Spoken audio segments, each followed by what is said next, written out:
Mouse wine is rice wine infused with newborn mice, used in some parts of China as a traditional health tonic. The preparation involves placing baby mice eyes still closed into rice wine to ferment, believed to aid ailments like asthma or liver problems. Its taste is pungent, strong, and hard to forget. The sight of tiny, floating mice is as challenging as the flavor itself.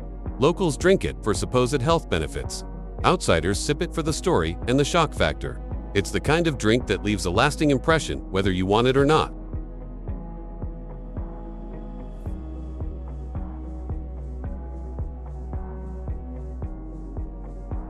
Sanakyu is one of the freshest seafood dishes you can eat because it's still moving.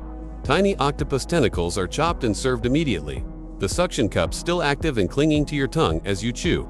Eaten with sesame oil and salt, it's slippery, chewy, and slightly sweet from the fresh meat.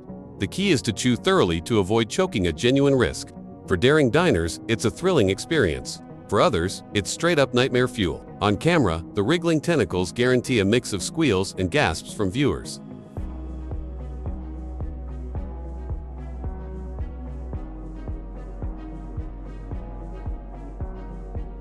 Century eggs are preserved, duck, chicken, or quail eggs transformed over weeks or months in a mixture of clay, ash, salt, and alkaline. The process turns the yolk dark green and creamy, and the white into a translucent brown jelly. The smell is strong and sulfuric, while the flavor is bold, savory, and slightly sweet. Often served sliced with tofu or in congee, they're a delicacy in China but can be visually intimidating for first-timers. The contrast between their alien appearance and rich flavor makes them one of Asia's most misunderstood foods.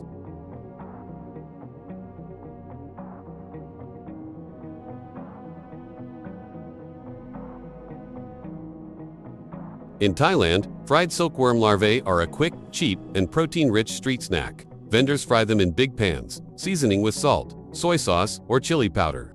The shells are crispy, while the inside is soft and slightly nutty. Locals munch on them like popcorn, while tourists often dare each other to try one. The flavor isn't as scary as the appearance, but the thought of eating bugs is a hurdle for many. On video, the satisfying crunch and your expression afterward make it perfect viral content. Bonus points if one gets stuck in your teeth mid.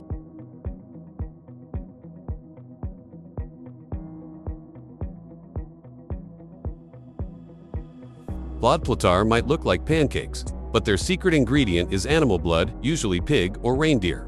Mixed into the batter for a deep brown color and distinctive metallic temps. Fried thin and crispy, they're often served with lingonberry jam, which adds sweetness to balance the savory richness. In Sweden and Finland, they're a traditional way to use every part of the animal. To an unprepared diner, the first bite is a shock, as your eyes expect syrupy comfort but your mouth gets an iron-heavy kick. They're proof that even breakfast can be a culinary curse.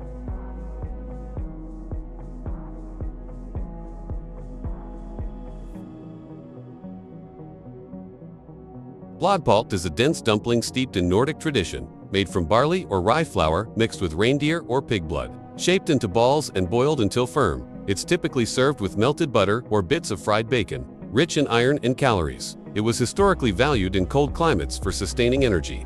Locals see it as hearty comfort food, but for outsiders, the idea of eating a blood-infused dough ball is daunting. The flavor is earthy, meaty, and subtly metallic, with a chewiness that makes each bite linger. It's a dish that challenges your mind as much as your taste buds, perfect for a reaction shot.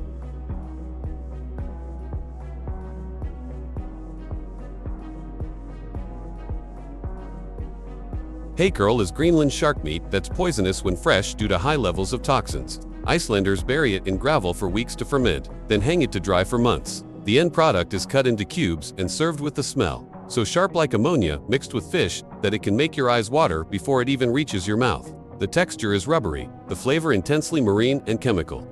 Locals eat it in tiny bites, often with a shot of Brennivin to dull the shock. Anthony Bourdain famously called it the worst thing he had ever tasted. For travelers, it's a true Viking test of grit.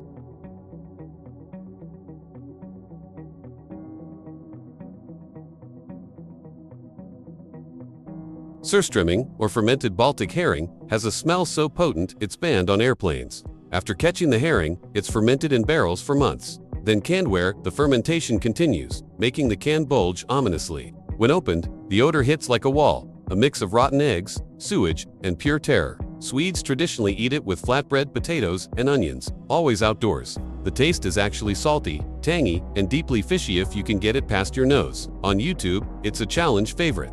The gagging and laughter are half the entertainment. Few dishes test your courage from smell alone quite like this one.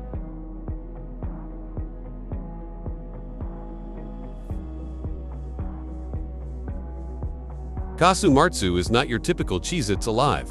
Made from pecorino, it's deliberately exposed to cheese flies whose larvae hatch and tunnel through, breaking down fats into a soft, intensely flavored paste. The catch: Sardinians insist it's best eaten, while the maggots are still wriggling. Dead larvae mean the cheese has spoiled. The EU has banned it for health reasons, but in Sardinia, it's smuggled onto tables during special occasions. Served with crusty bread and strong red wine, its taste is rich, nutty, and fiery on the nose, thanks to the live-action protein. For many, it's a cultural treasure. For others, it's the stuff of nightmares. Either way, it's the ultimate dare for cheese lovers.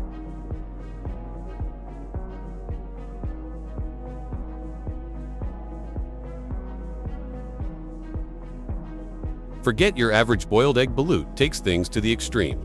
This iconic Filipino street snack is a fertilized duck egg with a partially developed embryo, inside feathers, beak, and all. To eat it, you crack the top, sip the rich, savory broth, then face the main attraction: yolk, tender duck meat, and sometimes the surprise crunch of tiny bones. Locals see it as comfort food, packed with protein and believed to boost vitality and even romance. It's sold warm at night markets, often with salt and calamansi juice.